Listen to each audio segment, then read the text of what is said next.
So guys, pag-usapan natin yung diabetes. Kasi ang totoo niyan, simpleng-simple lang talaga. Madali lang pababain yung yung blood sugar. Madali lang pababain kaso mahirap gawin. So yun yung diyan, kung tawag paradox. Parang paradox ba? Madali lang pababain, madali lang gagamutin yung madali lang gagamutin yung diabetes. Kaso mahirap gawin kasi ang tao mismo nasanay na daming kinakain. So pinaka number 1 na ang kailangan talaga disiplina. So pag nasanay ka taon-taon na grabing kinakain, kasi kayang-kaya mo bumili ng pagkain, may pera ka, so kaya ka nagka-diabetes kasi dahil sa kapabaya sa pagkain. So ang simpleng pinakasolusyon lang doon din sa pagkain. Doon din sa pagkain ang pinakasimple na yun din yung solusyon.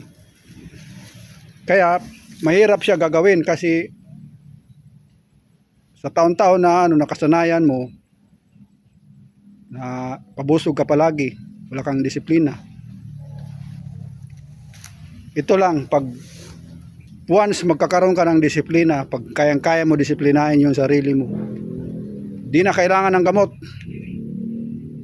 Di na kailangan ng mga mamahaling gamot, mga daming mga gamot na iniinom. Di na kailangan.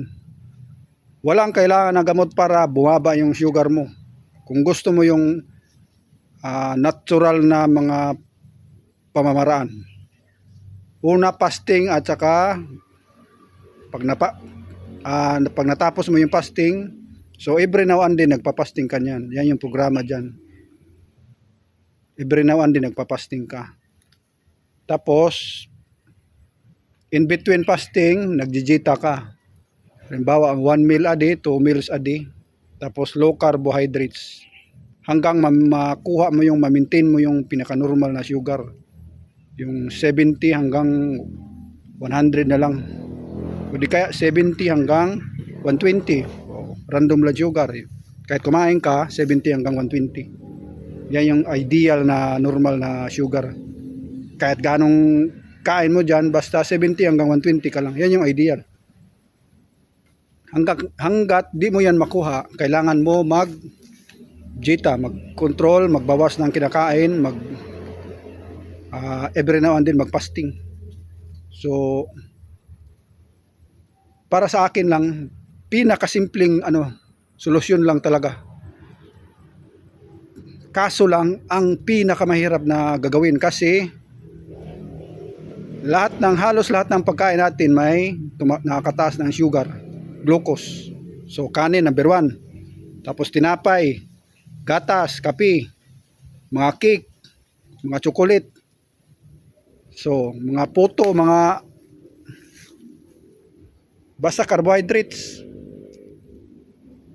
Ang mababa lang sa carbohydrates, ang mababa sa sugar content, glucose, karne, gulay, green leafy vegetable, basta lahat ng klaseng gulay, maliban lang sa mga root crops, kasi yung mga root crops meron din carbohydrates. Halimbawa kamote, gabi. So lahat ng root crops may carbohydrates. Kamote, parang kanin din siya, pero mas minus yung glucose niya kaysa yung uminom ka ng soft drinks na purong-purong asukal, mga juices. So ito lang sasabihin ko guys, simpleng-simple lang talaga magpababa ng sugar. Kaso ang pinakamahirap siya gagawin. Kasi kailangan mo disiplinahin yung sarili mo. Kailangan pilitin mo talaga sarili mo na ganito, kailangan ko mag fasting, kailangan ko mag-exercise. So hindi lang fasting guys ang solusyon. Inuna ko lang yung fasting kasi yun yung initial na effective talaga na ah, pangpababa, pambiglang pampababa ng sugar. So tatlo yan ay apat yan. Fasting, exercise, nourishment, sleep. So yung programa ko, kailangan masusunod mo yan lahat. Exercise, hiking, kailangan pinapawisan ka. Kailangan aktibo ka. Tapos yung N, pang tatlo N, yung nourishment. So tamang Jita, balanced diet. Low carb ka lagi pag may diabetes ka, low carb. So pwede ka mag-fats, pwede ka protein. So karne, pwede. Maliban lang kung may other condition ka, halimbawa may high blood ka rin. So bawas din sa mamantika at saka sa yung mga sobrang karne na So magandang karne pamalit yung protein, isda. So ganun lang guys, exercise, nourishment, o yung mga herbal na yan na malaking tulong din yan. Kaso supplement lang siya. Pinaka-the best talaga, yung pinaka-priority mo talaga, fasting at saka exercise. Yan. Saka Jita. Tapos yung mga herbal, pang suporta na lang. Yung mga herbal supplement na mga effective. Yung mga authentic na mga herbal, kasi may mga herbal na mga hindi natin alam kung anong mga laman. Kailangan mga authentic na mga herbal na proven na nakakababa ng mga sugar. So marami dyan. So meron pa under sa nutrition, kailangan din ng balance na mga vitamin and mineral. So may mga vitamin tayo na may mga minerals na available na yan, pwede yan sila i-maintain. So depende rin sa condition mo, kung kailangan mo ba mag supplement ng vitamins. So sleep, panghuli, yung sleep. Kailangan quality ang sleep, 6 to 8 hours quality of sleep. So yun yung yun yung apat na acronym na sa programa ko na kailangan talaga sundin na So simple lang talaga, hindi kailangan ng gamot. Natural lang na pamamaraan na baguhin mo yung sarili mo. So fasting, Jita, exercise, walking, tapos kung sanay ka na sa walking, pwede ka mag-level up, pwede ka mag-jogging konti. Tapos pag sanay ka na sa jogging, pwede ka mag-level up pa, mag-running ka. Tapos yung tinatawag nila na HIIT o high intensity interval training, yung bigla kang tumakbo tapos mga 30 seconds na bigla kang tumakbo na mabilisan, yun yung tawag HIIT. So maraming klase yan sila ng mga exercise. Weightlifting, pwede rin. Kung sanay ka sa weightlifting, pwede. Kasi pampababa rin yun ng sugar. Tulong din yun sa kung magkakaroon ka ng insulin sensitivity. So yun guys, yung simple lang talaga. So hindi kailangan ng gamot. Hindi kailangan ng mga daming gamot na mga iniinom. So Jita lang. Jita, fasting. So ito talaga yung inulit-ulit ko sa mga pasyente ko, mga suki ko, kasi kahit ulit-ulitin ko to, yung iba hindi talaga nasusunod kasi walang disiplina. Kailangan talaga disiplina sa sarili. Tsaka pag nag-fasting ka, tipid sa pira.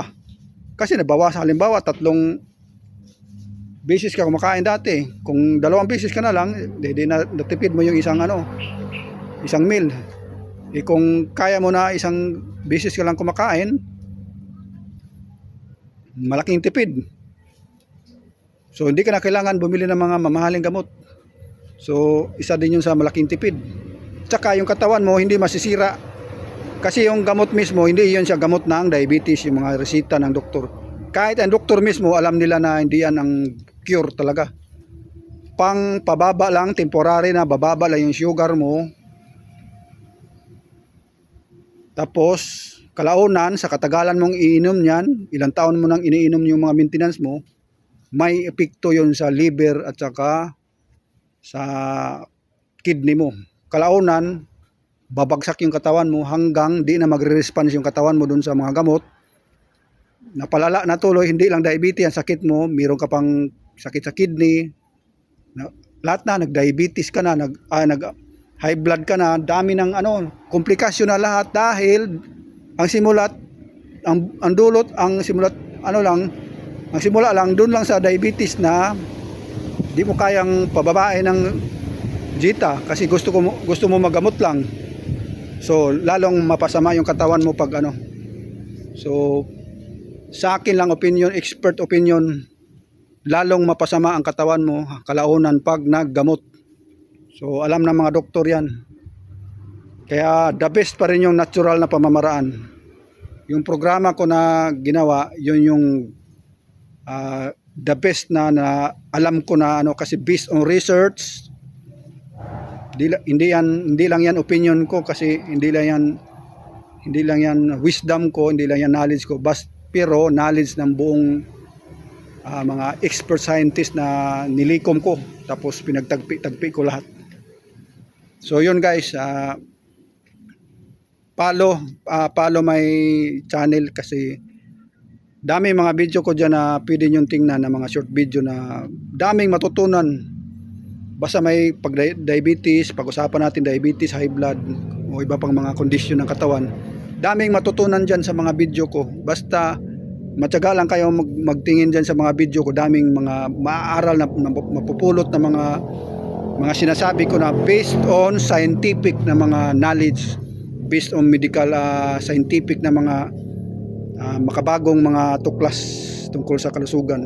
So specifically natural na mga pamamaraan, alternative na pamamaraan na hindi kailangan ng gamot, hindi kailangan ng mga chemical na mga synthetic na mga gamot na gamitin natin. Bagkos kailangan lang natural na pamamaraan na mapababa yung sugar para hindi masira yung katawan. So yun lang. Follow guys, tingin kayo din sa mga video, daming mga video makikita nyo dyan na mga pupulutan nyo na mga magandang aral tungkol sa mga kondisyon ng katawan, sakit, lalo na diabetes, high blood, tsaka iba pa.